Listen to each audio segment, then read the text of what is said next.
자, 그냥 시행하죠. 자, 우리가 여기 보면 뭘 알아들었냐면은 아까 이 내용은 한지 받았다 했죠. 한지. 자, 누가 취득자냐 하는 것은 아까 몇 페이지에 있었느냐 하면은 89쪽. 89쪽에 몇 번이었어요? 2번 내용이었죠. 2번. 도시개발법에서 한지는 누가 받았다? 조합원이 취득한 거야. 라고 했죠. 자, 그러면 이제 요리 갑니다. 그러면 여기에 있는 땅을 다시 개발해서 대대로 줄 때는 택지가 조정됐죠. 그럼 요 지역은 이제 사람들이 모여 살면은 뭐가 필요해요? 공공시설이 필요해요. 뭐가 필요하다고요? 그럼 공공시설을 남겨두고 한지 처분을 해야 된다고. 공공시설. 또 하나는 요거를 개발한 사람이 누구죠? 사업시행자가 이 땅을 개발했잖아요. 그럼 여기 뭐가 들어갔죠? 공사비가 발생했죠. 그럼 공사비를 지불할 땅을 남겨줘야 된다고요. 한지 방식을 했다는 건 국가가 돈이 없단 말이야. 네? 그러니까 이 땅은 개발되고 보면 땅 가치가 엄청 높아지죠. 그럼 기존 가치 평가래가 땅을 주니까 많은 땅이 남겠죠. 그게 일부 조합원에게는 뭐 됩니까? 한지 했다가 한지 취득해주고 되나요? 그러니까 이걸 한지는 누가 받았다? 조합원이 취득한 거고. 그럼 이 지역 공공시설이나 공사비를 지급하기 위해서 남겨두는 땅, 한지 처분 안 되는 땅, 이거를 우리는 뭐다? 채비지 보류지란다. 자, 그래서 요거를 누가 현재 가지고 있어요? 아직 처분 안 됐죠? 그러니까 누가 가지고 있어요? 현재 사업시행자가 가지고 있죠. 그래 이거는 사업시행자가 취득자다 한 거예요. 그렇지 몇 페이지에 있는 거? 89쪽에 2번 설명이라고요. 도시개발법에서 한지는 누가 받았고 조합원이 받았어요. 그러면 요거 공공시설은 공사비를 지급을 하기 위해서 하고 남겨두는 땅을 뭐다? 채비지 보류지죠. 현재 이전 등기되어 있는 게 사업시행자죠. 그럼 사업시행자가 취득자다라고 한 거예요. 자, 그 다음에 이제 넘기면 92쪽 갑니다. 92쪽에 14번 있어요. 14번 해가지고 도시개발법 돼 있죠. 확인했나요? 그럼 도시개발법, 정비법 해가지고 있습니다. 쭉 갑니다. 자, 세 번째 줄 넘겨서 가운데 줄, 세 번째 가운데 부분 보세요. 토지 및 건축물에 대해서는 있죠. 건축물은 신축에 따른 원시 취득분다. 줄 것이요. 건축물은 뭐다? 어떤 취득행위다? 원시 취득이라 보고. 자, 그 다음에 토지의 경우는 당초 소유한 토지 면적을 뭐 한다? 초과라 말했었죠? 그럼 초과하면은 그거를 무슨 취득이다? 승계. 아까 요거죠. 그죠? 요거를 말했다. 요거를. 알겠죠? 이 92쪽이죠. 92쪽에 14번. 아까 한지 부분은 뭐다? 취득이 없다 했죠. 받으면서 면적이 초과됐죠. 정한지라고요. 그럼 청산금을 부담하고 사여야 된다고요. 그 사여니까 내 땅이 아니었죠. 그러니까 이게 무슨 취득이다? 승계 취득이다 이 말이에요. 이해됐나요? 암기하지 마시고 이해를 하시는 거예요. 예. 묻는 거는 지문 앞에는 요렇게 제시되는 요거니까 그냥 제시될 뿐이고 이름만 할 때 어느 부분을 할까? 그럼 요거를 원시 취득이다 하면 답이 틀린 거고 승계 취득이라고. 자, 그러면 또 뭐가 났어요? 여기 건축물 났죠. 건축물은 왜 원시 취득이 하느냐? 요지 개발될 때 다 밀었잖아요. 밀었단 말이야. 그럼 다시 건물이 있어도 건물이 밀었단 말이야. 그럼 받아올 때 신축에 받았죠. 그럼 재축이잖아, 재축. 그러니까 신축에 받은 개념이야. 그래서 건축물은 무슨 취득이다? 원시 취득이다. 이 말이야. 되나요? 땅 한지가 초과된 면적은 뭐다? 승계 취득이고. 됐죠? 건축물은 원시 취득이다. 이해를 했나요? 암기하려고 하지 마시고. 됐습니다. 자, 그래서 우리가 도시개발법의 기본 과정이 갔다가 다시 되돌아옵니다. 그럼 갔다가 다시 오니까 양도가 개념이 있다 없다? 양도도 없다. 그럼 이 양도소득세 문제 또 논다고요. 이거는 양도행위가 아니야. 그럼 요거 취득이다 아니다. 취득행위가 아니야 이 말이야. 근데 증가분이 있으면 면적이 증가된 부분은 취득이야 이 말이야. 그럼 반대로 반대가 될 수 있죠. 얘 내 권리 한매건이 150평이야. 그 땅이 분양되는 건 120평이야. 그럼 30평을 어떻게 해요? 남잖아요. 그럼 내가 받는 거는 120평밖에 안 되는데 내 권리면 150평이야. 그럼 다른 땅 부분을 받는 게 아니라 30평은 줘야 된다고요. 그냥 주는 게 아니라 돈 받고 준다고요. 그래서 내가 받을 권리 면적이 감소했다고요. 그걸 감한지라고 한다고요. 뭐라고요? 감소된 면적, 감한지. 그거는 돈 받고 넘기는 거야. 즉시 양도예요, 그때는. 자, 정한지는 뭐다? 취득이고, 감소된 면적은 양도라고요. 그래서 이 내용이 나중에 양도소득세도 또 논다고요. 똑같은 그림이. 아시겠나요? 자, 됐고요. 자, 그러면 이 내용은 이제 끝났습니다. 이 과정은 끝났습니다. 자, 그 다음에 이제 우리가 찾아볼 것은, 아까 우리가 토지가 있는데, 기존 토지에 대한 지목이 전이었어요. 그럼 전으로 되어 있는 상태에서는 여기 건물 지으면 안 됩니다. 만약에 건물 지었다가는 가태로 놉니다. 땅 가치의 30% 부담금이 때려져요. 6개월 전 또 철거하면 또 놓아요. 그래서 이게 건물을 지려면 이 땅을 뭐로? 대로 조성하고 단다. 이거는 뭐다? 지목 변경이라고요. 그럼 전이 되어 있을 때 가치와 대로 전환할 때 가치로 지목 변경 가치가 높아지죠. 그럼 이때는 증가된 부분을 취득으로 봐라 라고 했죠. 됐나요? 그런데 아까 내가 뭐라 했느냐. 자, 택지공사가 완료됐어요. 법에 의해서 공정법이나 국유법이나 해가지고 택지공사가 종소됐어요. 그러면 이 토지가 있어. 토지. 그 토지에 뭐냐. 아까 울타리를 세우고 나무를 심고 조경물을 씌웠어요. 정원을 꾸몄다고요. 그럼 정원을 꾸면 토지에 정원을 꾸미니까 무슨 가치가 상승하는 거예요? 내 토지 가치가 상승하므로 네? 이거를 토지 취득으로 봐라. 토지 취득으로 본다 하는 거죠. 되나요? 그러면 이것은 그 증가된 면적 부분은 누가 세금 내야 된다? 토지 소유자가 세금 내라 하는 거고요. 자, 그런데 자, 택지가 조성된 토지가 있어요. 그럼 이 토지에 건물을 지금 현재 짓고 있어요. 건축합니다. 건물을 건축하고 있어요. 그럼 건축하면서 있어요. 건축하면서 주변에 정원을 꾸민다는 것은 이거는 뭘 가치가 높았냐? 그 건물 가치가 상승한 거로 본다. 자, 답을 찾는 건 아주 간단해요. 지문은 길지만. 자, 토지에 정원을 꾸몄다 하면 토지 가치 상승으로 봐라. 그럼 토지치로 봐라. 그럼 누가 세금 낸다? 토지 소유자가 내라. 라고 법에 정해놨고, 토지 상태에서 정원을 꾸민 것이 아니라 뭐 한다? 건축하면서 정원을 꾸몄을 때는 건축물 가치가 상승으로 봐라. 그럼 건축물 취득으로 봐라. 이 말이야. 그럼 누가 세금 내라? 건축물 소유자가 내세요. 됐나요? 그러면 이걸 우리가 답을 찾는 거는 어떻게 찾으면 된다?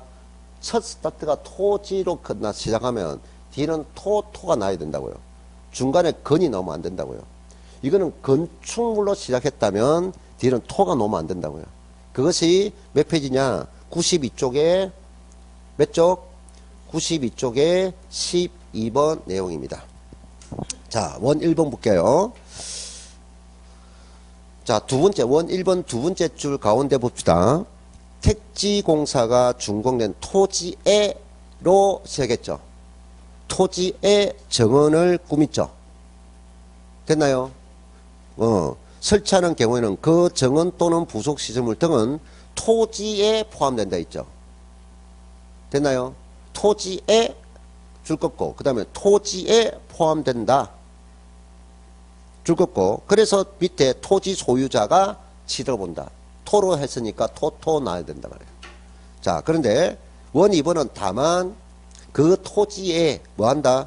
건축물을 건축하면서 라고 했죠. 그래서 건축물에 부수되는 정원이라 했죠. 문장이 건축물에 부수되는 정원을 설치했잖아요. 그럼 뭐로 본다? 건축물에 포함되는 것이고, 그러니까 누가 세금 낸다? 건축물 소유자가 낸다. 답 찾는 거 알겠죠? 근데 우리가 지문이 길다고 짜증내지 말고 빨리 읽으면 된다고요.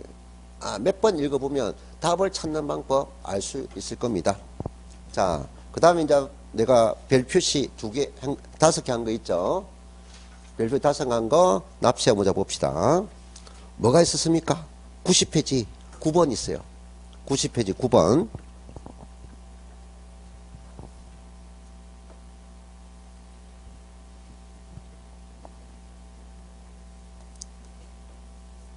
자, 90페이지의 9번 내용은, 자, 우리가 요걸 하려면 나와 관계 있는 특수관계인 있습니다.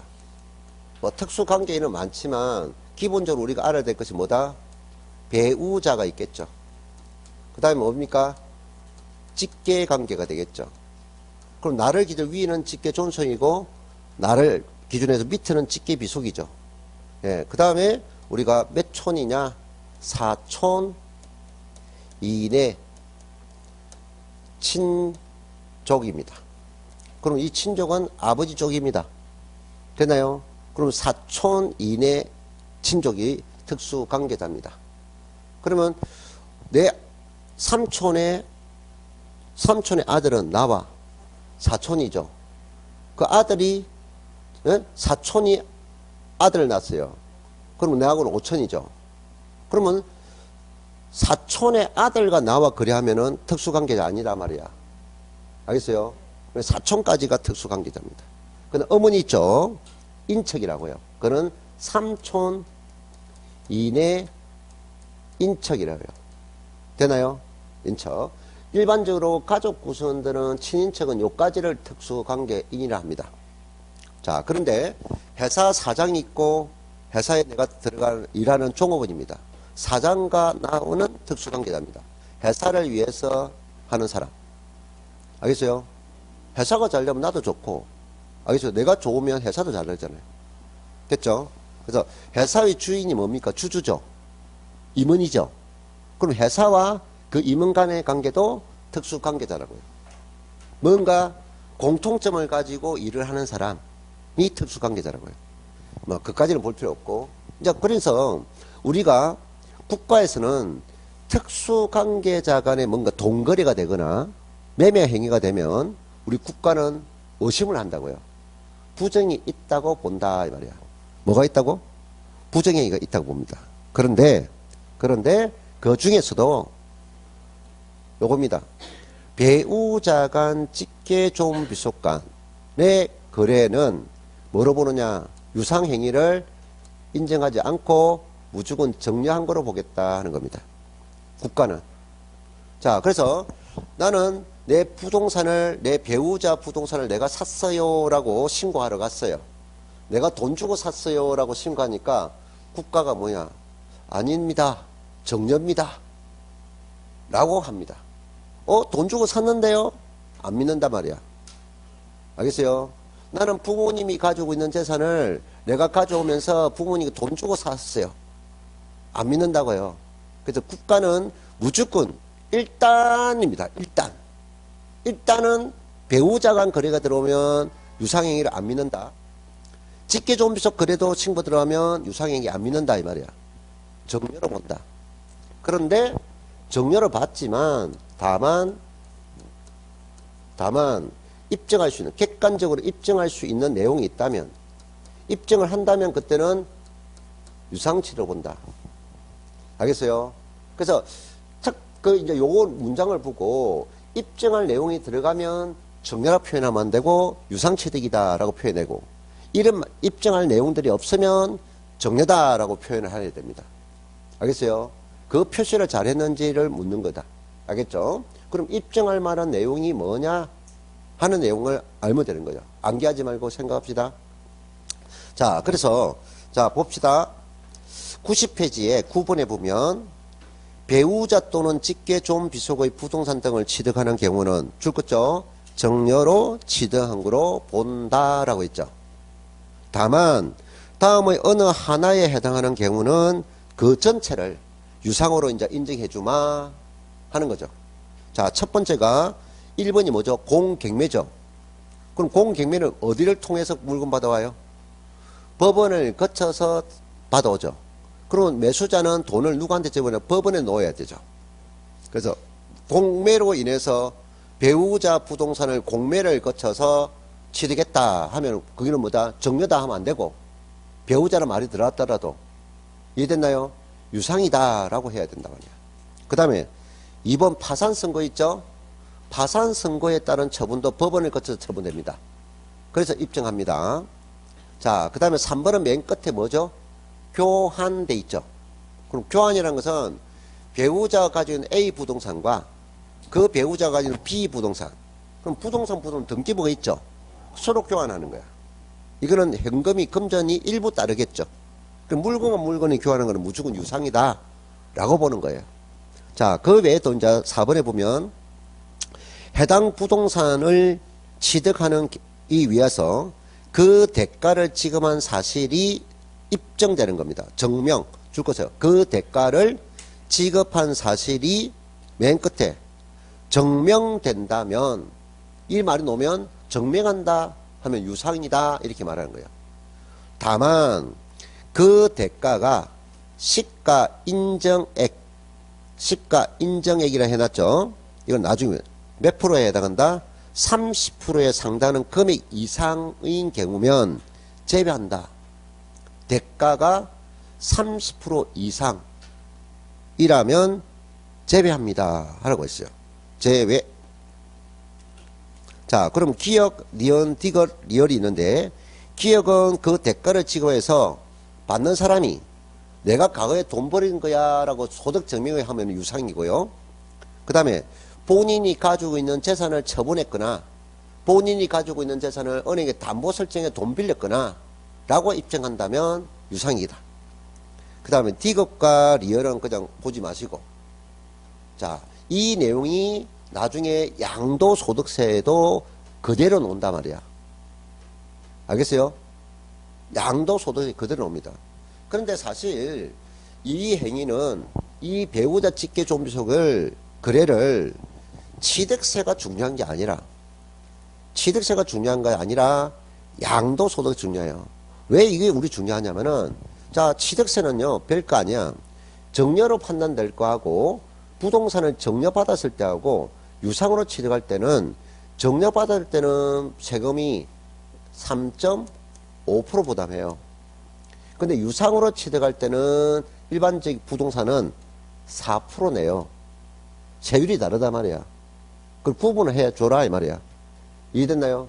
근데 우리가 배우자 간 직계 존 비속 간에 유상거래가 인정돼 버리면 뭐가 된다면, 유상행위가 인정돼 버리면 나중에 이 받은 사람이 부동산을 팔 때는 기간 관계없이 팔아도 관계없다고요.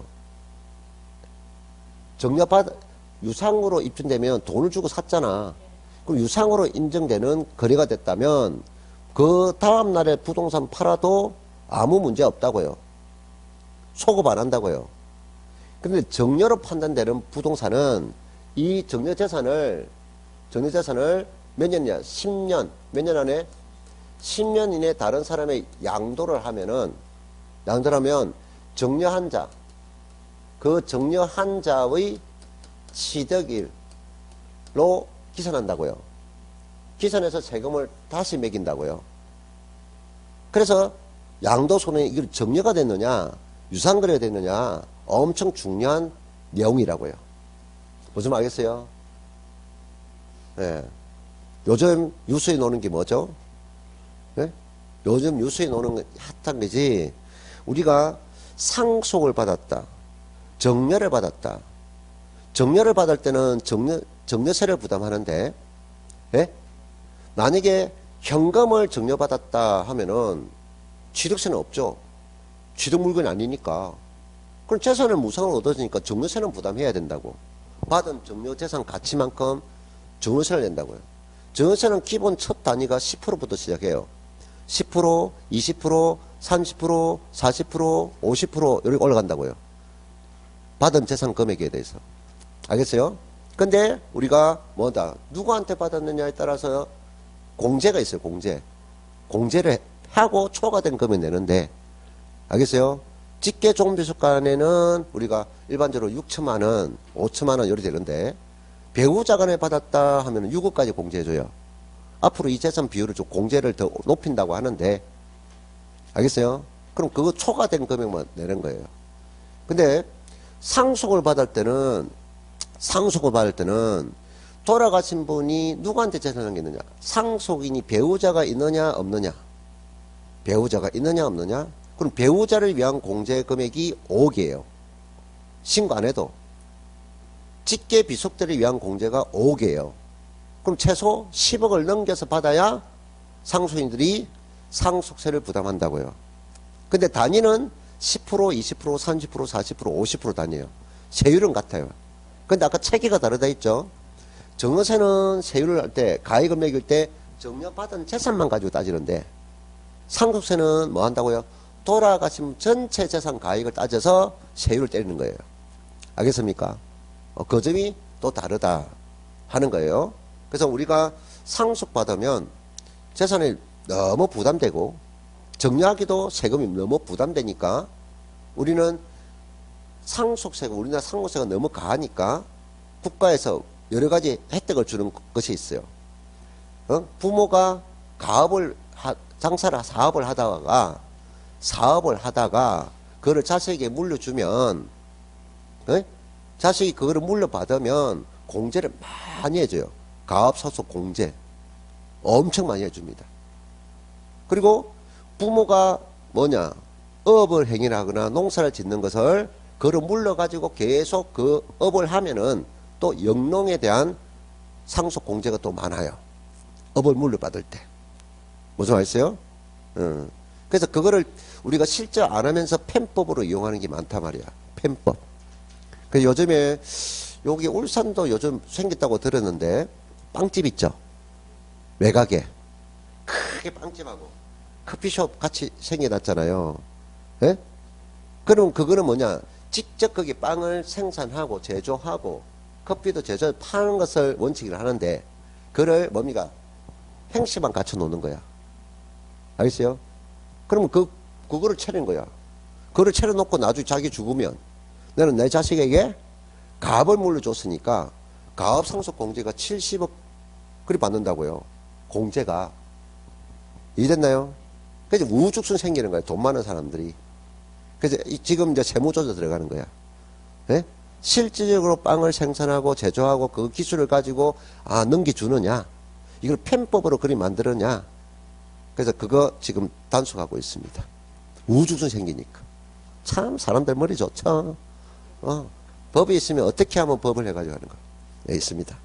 자, 그 다음 부담부 정려 갑니다. 어떤 정려?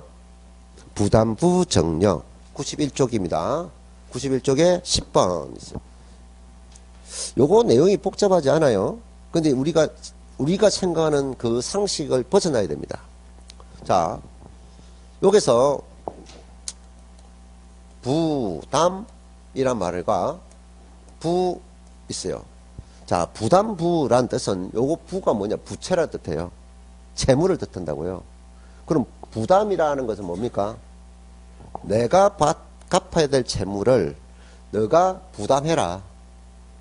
그래서 부담부라고요. 나의 채무를 너가 갚아라. 인수해라 이 말이야. 내 대신 부채를 갚아라 하는 뜻이 뭐라고요? 부담부. 부담부 뜻 알겠나요? 내가 갚아야 될 채무를 너가 대신 좀 갚아줘. 인수해줘. 라고 합니다. 됐죠? 그럼 너가 내게 돈 주고 내가 갚을 게 아니고 내 채무를 받아가라 이 말이야. 오케이? 그러면 내가 아파트를 가지고 있는데 내 아파트에 내가 살지 않고 다른 전세를 줬어요. 보증을 받아놨다고요? 그럼 보증금은 기간 끝나면 되도록 줘야 되죠. 근데 내가 아파트를 넘길 때 매수자에게 전세를 안고 살아 하죠. 그럼 내가 부담부죠, 그것도. 무슨 말이세요? 그 부담부다 말이야. 예. 그 다음에 또 아파트를 살고 있는 사람이 이거 살 때 어른 대출 받았어요. 되나요? 어른 대출 받았어요. 그럼 아직 대출금이 남아있는 상태단 말이야. 그럼 매수자에게 내 부채를, 너가 내 돈 주면 은행에 부채를 없애주고 넘겨줄게. 그러면 매수자가 좋아해요? 아니, 채무를 너가 돈을 주면 그 돈으로 채무를 변제하고 넘겨줄게. 뭔가 불안하지 않나? 내 앞에 소유권이 넘어오지 않았는데 돈을 주고 변제하면 받는다? 뭔가 돈 주고 날라갈 것 느낌이 안 들어요. 그래서 우리가 이제 은행에 가가지고 이 사람이 가지고 있는 채무가 있고 매수자와 다시 채무를 바로 누구한테? 매수자에게 넘긴다 말이야. 알겠어요? 그것도 부담부라고요. 이해됐나요? 그럼 부담부일 때는 받는 사람이 직접 매도자에게 주는 게 아니라 대신 갚는 거죠. 이해됐나요? 그럼 그 부담부 금액은 유상입니까? 무상입니까? 받는 사람은 원래 자기 채무가 아닌데 그 돈을 대신 갚아줘야 되니까 유상분이죠. 이 말이야. 이해됐나요? 그런데 이제 우리가 착각하고 있는 게 있는데, 자, 내가 적기 전에 여러분 지금 생각을 해보세요. 자, 5억짜리 아파트가 있어요. 5억짜리 아파트가 있다고요. 현재 시세가 5억 가치가 나가는 아파트가 있어요. 근데 이 주인이 은행에 빚이 3억 있어요. 3억.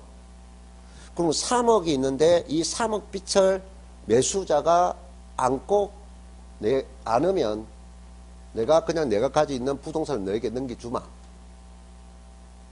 자, 그럼 매수자는 이 물건 얼마 주고 샀어요? 3억 주고 샀죠? 그럼 3억 주고 산 거로 끝납니까? 3억 주고 산 거로 끝나면 안 된단 말이야. 근데 일반 사람들은 그냥 내가 이 사람이 가지고 있는 부채를 안고 그냥 샀으니까, 나는 안고 그냥 아무 대가 없이 샀으니까 3억 주고 산 거야, 이렇게 생각한단 말이야. 무슨 말 알겠어요? 3억 주고 산 거라면 끝이다, 이렇게 생각한다고요. 근데 엄연히 우리는 물건에 대해서는 국가가 매년 뭘 한다? 가치를 공시한다고요. 알겠어요? 가치를 공시해요. 그러니까 우리가 요거 있죠. 취득세라는 것은 소유권을 얻으면 내는 세금이죠. 그러면 우리가 정려받으면 돈 지불한 거 있어요, 없어요? 없잖아. 정려는 무상취득에도 취득 내야 돼, 안 내야 돼? 정려받아도 취득 내잖아. 소유권을 얻었잖아. 그럼 지불한 게 없으니까 세금이 0이야? 아니란 말이야. 받은 재산의 가치는 있단 말이야. 시가로 평가해서 세금 내야 된단 말이야. 이해됐나요? 상속받아도 지불한 게 없잖아. 그럼 소유권이 넘어왔잖아. 그럼 내가 지불한 게 없으니까 가세표 0이다 하면 안 된단 말이야. 받은 재산의 시가가 있단 말이야. 무슨 말인지 알겠나요? 그러니까 내가 이 사람의 현실적 가치가 5억짜리인 것을 받았단 말이야. 그냥 받는 게 아니라 이 사람이 갚아야 될 빚을 3억을 인수하는 조건으로 받았다면 받은 재산은 5억이니까 5억에 대해서 취득세를 부담해야 된다. 알겠어요? 다만 자, 그래서 부담부 뒤에 이제 정려가 됐다고요. 네? 인수 조건. 그럼 갑이란 사람이 A 부동산을 가지고 있는데 이 가치가 5억 정도 나간다. 근데 이 갑이 은행에 채무가 있다고요. 채무. 이 채무가 3억이든 4억이든 뭐 있단 말이야. 그럼 4억이 있다 봅시다. 4억.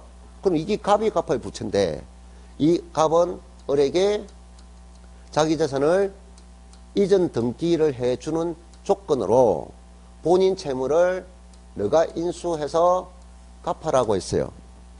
그러면 을은 얼마짜리 재산을 A 부동을 가져왔잖아요. 그럼 A 부동산의 소유권을 얻었기 때문에 내란 것이 취득세라고요. 그럼 받은 재산은 얼마짜리야? 5억이므로 5억에 대해서 취득세를 부담해야 돼 이 말이야. 하지만 우리는 취득행위가 어떤 기회로 취득했습니까? 세율이 다르다고요. 그러면 그 증여받은 재산 중에서 인수채무액은 무슨 액은? 인수채무액은 유상취득이다라고 표현하고 증여받은 재산에서 인수채무액을 공제한 나머지는 무상취득이다 라고 해야 된다 이 말이야. 구분할 수 있겠죠? 유상과 무상. 그런데 이 갑과 을이 행제간이라면 행제간에 부담부 증여가 됐다면 요렇게 세금 내야 된다고요. 알겠어요? 그 다음에 조카와 삼촌끼리 부담부 증여라도 그대로 부담부 증여 인정한다고. 근데 우리가 이거 하기 전에 앞에 방금 뭐를 배웠어요? 배우자 간 거래는 금전적 거래는 인정하지 않는단 말이야. 직계 좋은 비속 간에는 금전 거래를 인정하지 않는단 말이야. 그러면 배우자가 배우자 자기 채무를 그 배우자에게 부담부했다. 국가가 웃기네. 몰래 돈 줄 건데 인정하라 한다고요. 돈 나가잖아. 그러니까 너는 그냥 정리한 거로 본다 이 말이야. 전부. 배우자 간 직계 좀식은 부담부 정리는 전부 정리로 본다고요. 이해됐나요? 항상 앞에 배우자 간 직계 좀비속간 하면 무조건 기본이 정려고, 그러면 금융기관으로부터 지급사실을 정리했습니다 하면 그때는 부담부 정려가 되는데 그 말이 안 들어간 뭐다? 종료다. 됐나요? 요거. 그래서 요거를 나중에 기출문제 지문들을 잘 살펴보고 요 지문만 조심하면 돼. 나머지 지문들은 어려운 게 하나도 없다고요. 납세 의무자. 자, 그 다음 93쪽 갑니다. 자, 취득 시기. 자, 93쪽 무슨 시기? 취득 시기입니다. 자.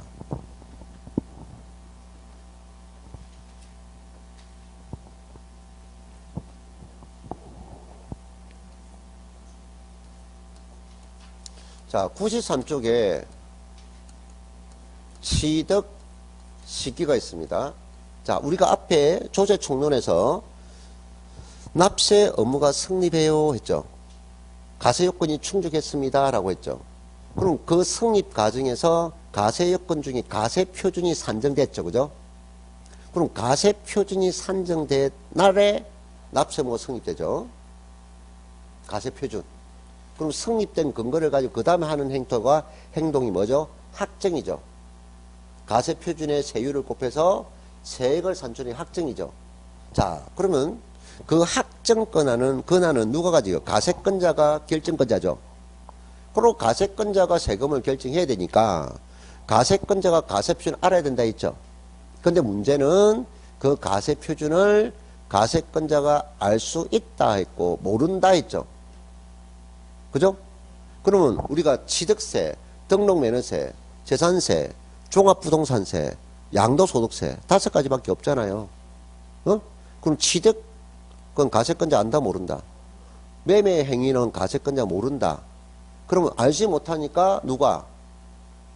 납세 의무자가 신고를 해야 된다 했잖아요. 그죠? 그럼 등록행위도 가세권자 모르죠. 뭘 권리를 주장할지. 근데 재산세나 종부세는 알고 있죠. 그럼 이거는 가세권 바로 결정하는 거고 요 3가지는 신고를 해야 되는 거고. 됐나요? 그럼 취득세는 신고주의죠. 가세권자가 가세 표준을 알지 못합니다. 알지 못하니까 신고를 해요. 그럼 신고를 받았으니까 가세권자가 알았죠. 그럼 신고 내용을 가지고 세금을 결정한다 했죠. 그래서 신고를 받아서 결정하니까 학정이 신고주의에 관한 학정이야 라고 했다고요. 그러면 이 결정된 세금을 이제 징수하려면 이제 뭐예요? 부과한다 했죠. 부과할 때 뭘 전달한다 했어요? 이 무조건 탁 놓으면 안 되고 생각하시라고요. 이게 왜 고지습니까? 지금 신고와 지금 가세권자가 납세와 같은 장소에 있잖아. 근데 어떻게 고지를 해요? 이거는 뭐라 했어요? 납부서라 했잖아. 납부서. 고지하는 게 아니고 같은 장소에 있단 말이야. 그럼 납부서를 전달해 가지고 금고에 납부한다 했어요. 그래서 신고 납부예완 징수다 이렇게 했잖아요. 이해됐나요? 신고 납부에 대한 징수라. 그럼 취득세도 이 과정이고 등록면에서도 이 과정을 따라야 되고 소득세도 이 과정을 따라야 된다고. 지방세는 어디 신고하고? 시군구. 국세는 어디 하고? 세무서. 절차는 똑같다고요. 되나요? 그래 놓고 납부가 끝나고 나서 공시를 할 내용은 그때 이제 공시, 등기를 접수한다고요. 접수. 세금부터 납부되고 공시, 등기 등록 접수한다고요. 접수하고 나서 이제 등기 등록이 이루어진다고요. 그럼 요 절차, 항상 요 절차를 생각하세요. 그럼 결과적으로 내가 공시를 하는 내용은 세금의 납부 안 되면 공시될 수 있다, 없다? 없다는 것도 명시하라고요. 세금 안 내면 공시 안 됩니다.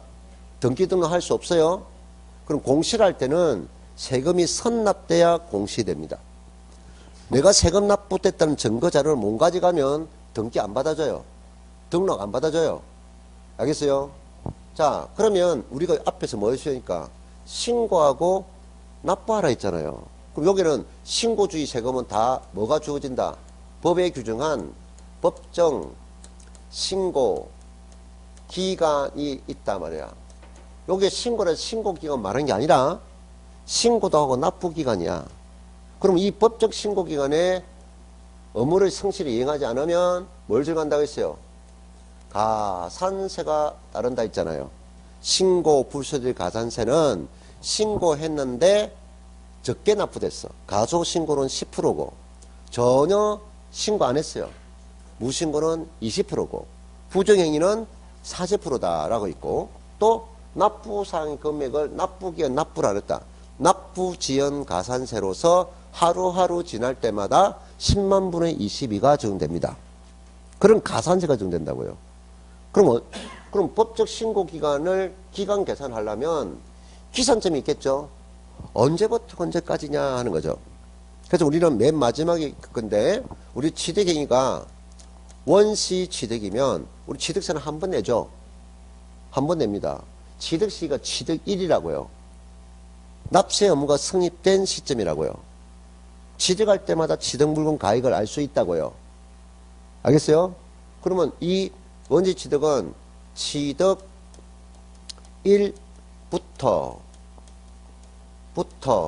60일 이내에 신고 납부하셔야 되어 있어요. 며칠 안에? 60일 이내에 신고 납부하셔야 되어 있어요. 자, 그 다음에 무슨 취득이 있죠?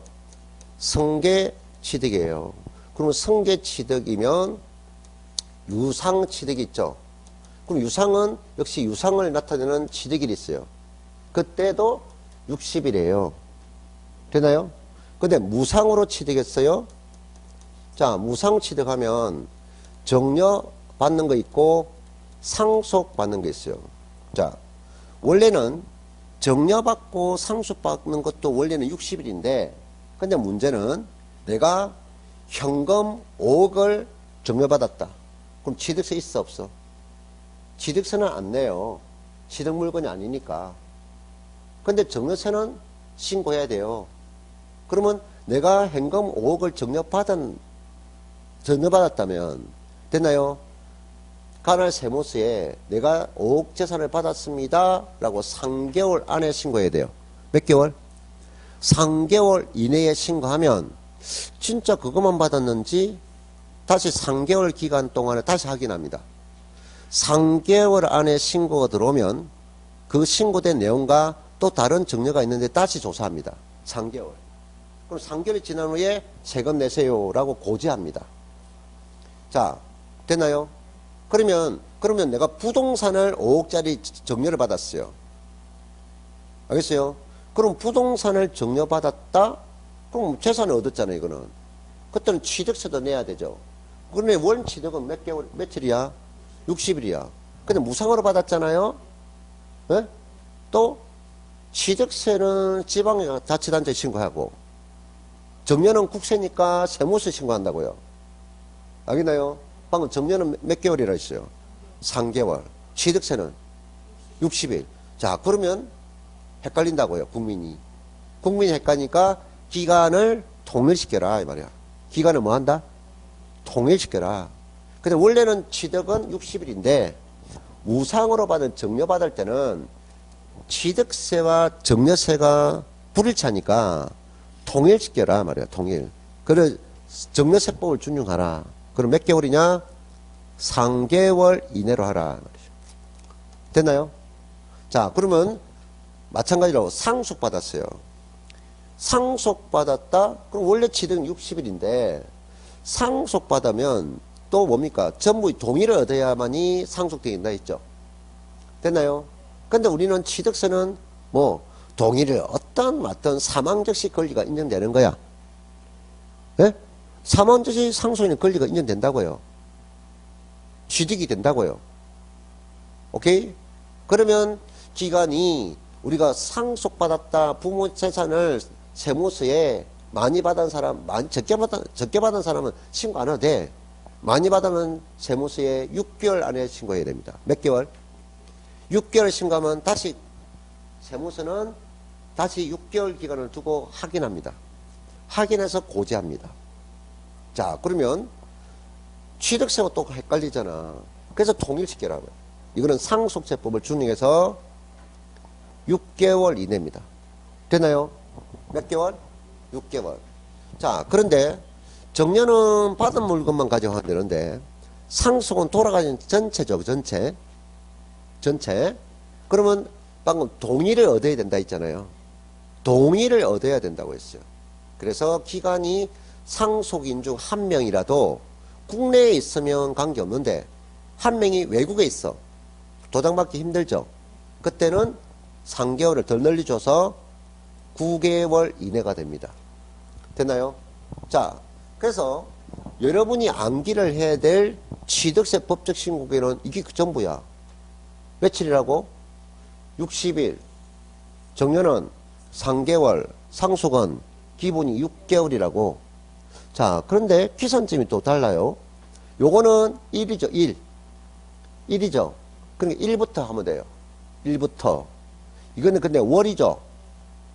월로 했다는 거는 기간을 많이 줄 목적이죠. 그러면 요것도 분명히 취득일이 있을 거라고. 뭐로 있다고요? 취득일이 있을 거라고. 근데 취득일부터가 아니고, 알겠어요? 취득일 1부터가 아니고, 월이니까, 이것도 월로 가라. 취득일이 속하는 달을 말일부터로 해라. 알아듣나요? 자, 그래서 1일 때는 1, 월일 때는 월. 알겠어요? 그리고 요거 장난 잘 치겠죠? 문제 낼 때. 내용이 복잡한 것 아닌데 순간적으로 이것만 확인하고 기산점을 확인하더라. 그럼 어찌됐든 요것도 취득일이 필요하죠? 이것도 취득일이 필요하죠? 이게 뭐다? 취득시기다. 그럼 취득시기를 익혀야 될 이유는 기산점을 잡기 위함이다 이 말이야. 이해됐나요? 이거 놓치면 안 되니까. 그리고 취득시기는 별표시 하나다 말이죠. 출제는 되는데 자주 출제되는 내용은 아니다. 알겠어요? 출제는 되는데 자주 출제되는 내용은 아니다. 근데 여러분 실무에서는 엄청 중요하다. 실무에서는 엄청 중요해요. 알겠어요? 네. 자, 그러면 우리가 방금 취득 시기는 무조건 내용을 보고 암기하는 게 아니라 우리는 취득세라는 개념이 뭐예요? 취득세는 분명히 내가 계속 말하는 거. 취득세라는 것은 뭐 법에 열거된 재산이죠. 그 재산이 몇 개 있었다? 15개 있었죠. 열다 토건, 차기, 선항, 입, 강어를 양식했어. 뭘 양식하라고요? 고기가 강어잖아요. 강어건, 어건, 강어를 양식해서 해쳐먹자. 해 종류는 골콘, 종성요 있다고요. 토건, 차기, 선항, 입. 계속 이렇게 끌어서 계속 읽어줘요, 그냥. 토건, 차기, 선항, 입. 됐나요? 한번 끝났고. 강어를 이제 뭐야? 강어를 양식해서 강어건, 어건, 양식어건. 강어를 양식해서 뭐 하자? 해쳐먹자 이 말이야. 해원건. 양념 종류는 5개지. 5가지. 골콘, 종성요. 다시 뭐라고요? 골콘, 종성요. 한 번 더. 골콘, 종성요. 처음에는 잘 안 돼. 그냥 읽다 보면 돼. 우리는 주관식이 아니야. 아, 그러다 보면 나중에 돼. 그럼 요 열거된 재산을 취득 행위를 하여서, 취득하여서 뭘 가지게 되면 소유권을 가질 때 내는 것이 취득세라 했죠. 그러면 소유권이라는 것은 어떤 권리를 말해요? 내 마음대로 사용을 할 수 있고, 사용하고 수익을 취하고, 뭘 가진다? 처분할 수 있는 권리가 소유권이라고. 그런데 이 수익과 처분은 취득 후에 이루어지는 권리라고. 알겠어요? 그럼 지금 취득 단계는 어떤 단계다? 사용할 수 있어야 된다 이 말이야. 뭐 할 수 있어야 된다? 사용할 수 있는 단계가 취득이란 말이야. 오케이? 그런데 사용할 수 있다는데 우리는 세법은 형식주의입니까? 아니면 실질주의입니까? 그러니까 등기를 취득하면 내 앞으로 등기를 해야만이 취득이 아니라 등기 등록 관계없는 실질주의라 했죠. 그러면 이 사용은 등기를 하여서 사용한 가능한 것이 아니라, 즉 권리를 사용 가능한 날이 언젠지를 생각하란 말이야. 이 사용한 취득 행태에 따라서 사용한 가능하다면 그 날이 취득일이라고. 알겠어요? 취득 행태에 따라 이런 취득은 이 날이 사용 가능한 날이야 라고 하는 거예요. 또는 실제로 그거를 내가 권리 행사를 해버렸어. 그를 사실상 사용한 날이야. 되나요? 그럼 이 날과 이 날이 생각하면서 빠른 날이 된다고요. 무슨 날? 빠른 날이라고요. 됐나요? 빠른 날. 자, 그래서 마지막 시간에는 이 취득 시기를 끝낼 건데, 자, 93쪽에 몇 쪽? 93쪽에 1번 있죠. 1번이 뭐죠? 유상승계 취득이죠. 별표지 3개입니다. 요거는 시험에 출제되든 안 되든 무조건 알아야 돼요. 무조건 알아야 됩니다. 자, 그 뒤에 가면은 2번 무상승계가 있고, 그 다음에 3번이 건축이 있고, 4번은 조합원에 기속되지 않은 토지를 취득한다 있고, 5번 토지 원지 취득이 있고, 6번과 7번은 둘 다 종류 변경이란 간주 취득이 있고, 그 다음 점유 취득할 때가 있고, 재산 분할 취득이 있습니다. 그 요거는 한번 보고 나중에 빨리 진행하면 돼요.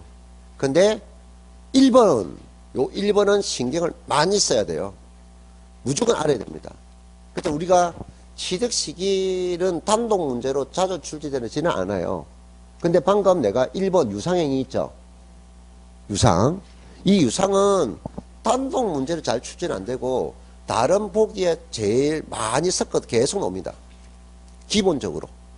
알겠죠? 됐습니까? 네. 자, 그래서 마지막 시간에 취득 시기를 오늘 하고 끝날 거고, 다음 시간에 왜요? 왜 계속? 다음 시간에는 우리 가세표준이 다음 강의는 가세표준과 세율인데, 취득세에서 가장 힘든 부분이 뭘까요? 세율입니다. 뭐가 없다고요? 다른 등록 매너세나 재산세나 소득세 세율은 어렵지 않은데 이놈의 취득세가 왜 이렇게 복잡하게 만들어놨는지 몰라요. 취득세율이. 예? 다음 시간에 우리가 가세편 세율, 오늘은 취득 시기가 할 겁니다. 자, 잠시 있다가 보죠. 알겠습니까?